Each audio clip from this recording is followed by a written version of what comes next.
या कुक्षि विवरे कृत्वा स्वयं रक्षति सर्वतः नमामि जननीं देवीं परां प्रकृतिरूपिणी कृच्छेण महता देव्या धारितोऽहं यदोदरे तत्प्रसादात् जगत्तृष्टं मातुर्नित्यं नमोऽस्तु ते पृथिव्या यानि तीर्थानि सागरादीनि सर्वतः वसन्ति यत्र तां नौमि मातरं भूतिहेतवे మాతృదేవోభవ.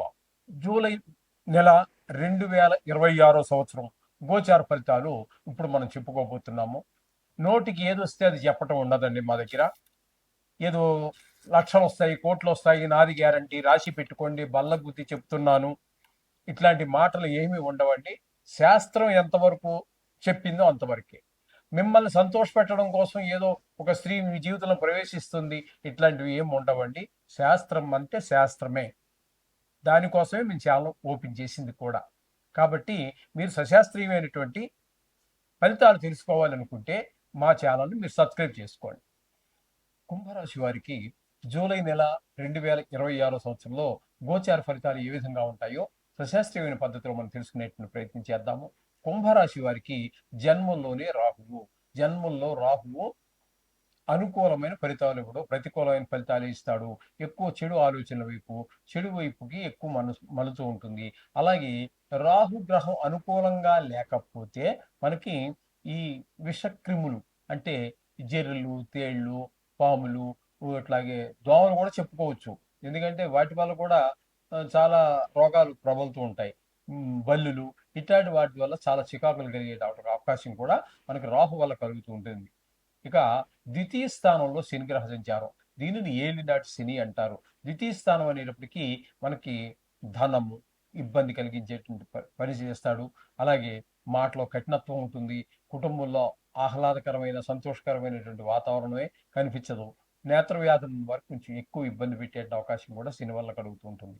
ఇకపోతే చతుర్థ స్థానంలో కుజుడు వల్ల అది కూడా ప్రతికూలమైనటువంటి ఫలితాలే ఇస్తూ ఉన్నాయి. అంటే అక్కడ విద్య, భూమి, గృహము, వాహనము, అలాగే మన స్వభావం, ఇవన్నీ కూడా ఎక్కువ చెడు వైపుకే ఆకర్షితులయ్యే అవకాశం ఉంటుంది. అలాగే ఈ రియల్ ఎస్టేట్ వ్యాపారం చేసేవారికి వాహనాలు కొత్తవి కావచ్చు, పాతవి కొని రిపేర్ చేసి అమ్ముకునే వాళ్ళు అట్లా ఉంటారు కదా, వాళ్ళకు కూడా అది అనుకూలమైన కాలము కాదు, ప్రతికూలమైన కాలము. వాళ్ళు దీని దగ్గరికి ఎక్కువ పెట్టుబడి పెట్టకుండా ఉండటమే మంచిది, వాళ్ళకి అనుకూలత తక్కువ ఉన్నది కాబట్టి.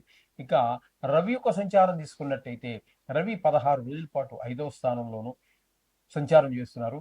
ఈ 16 రోజుల్లో కూడా 16వ తారీఖు వరకు ఆయన మన సంతానం మీద దుష్ప్రభావాన్ని చూపిస్తుంటారు. ఆరోగ్య విషయంలో కూడా. అంటే ఆయన ఆరోగ్యం భాస్కర్చేది కాబట్టి ఆయన మన పిల్లలకి కొంత అనారోగ్యాలు కలిగే అవకాశం ఉంటుంది. చదువులో వెనకబడేటువంటి పరిస్థితి ఉంటుంది 16వ తారీఖు వరకు.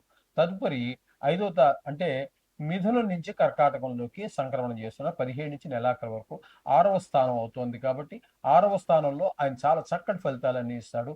ఆరోగ్యం బాగుంటుంది. అప్పులు అవి ఏమైనా ఉన్నట్టయితే తీర్చేయగలుగుతాము. మనకు మంచి పేరు ప్రఖ్యాతులు వచ్చేటువంటి అవకాశం అంతా కూడా ఈ మిగతా నెలంతా 17వ తారీఖు నుంచి రవి ఆ విధమైన ఫలితాలు ఇస్తాడు.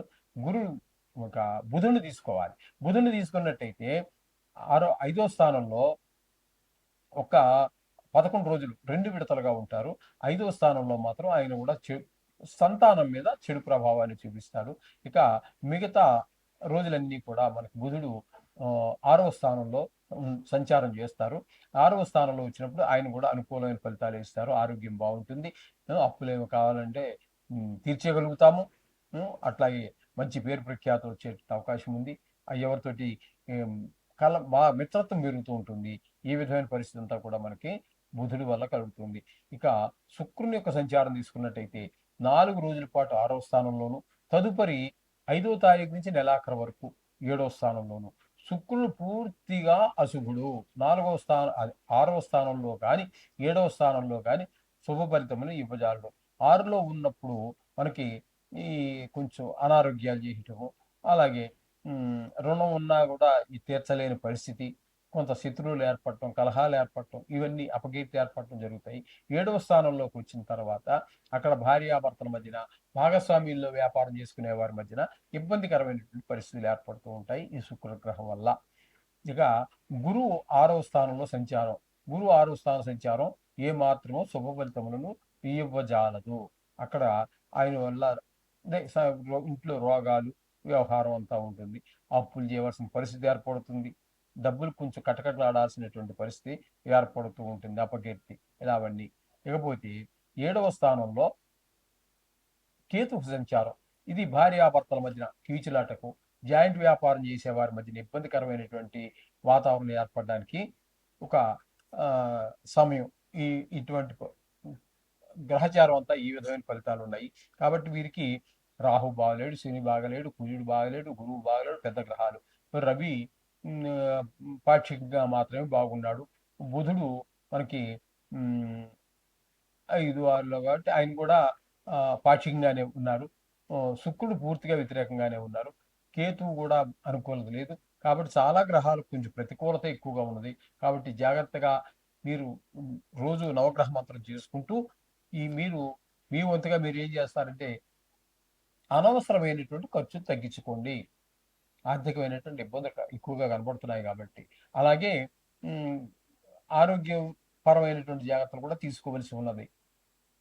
ఈ విధంగా చేసినట్టయితే నవగ్రహ మంత్రాలు చెప్పుకుంటూ, అలాగే మాట్లాడేటప్పుడు కూడా కొంచెం జాగ్రత్తగా ఆలోచించి మాట్లాడండి. ఆలోచించకుండా ఉండటం, లేదా ఎవరికో మన మిత్రుడే కదా, నా బాల్య స్నేహితుడు, లేకపోతే చదువుకున్నాం కలిసి అని చెప్పేసి ఎవరికి హామీ సంతకాలు పెట్టడము, ఇట్లాంటివి ఏమి చేసినట్టయితే మధ్యలో మునిగిపోయేటటువంటి అవకాశం ఉంటుంది. ఏం చేస్తాడు ఆయన? ముంచాలని కాదు, ఆయన పరిస్థితి అంతే.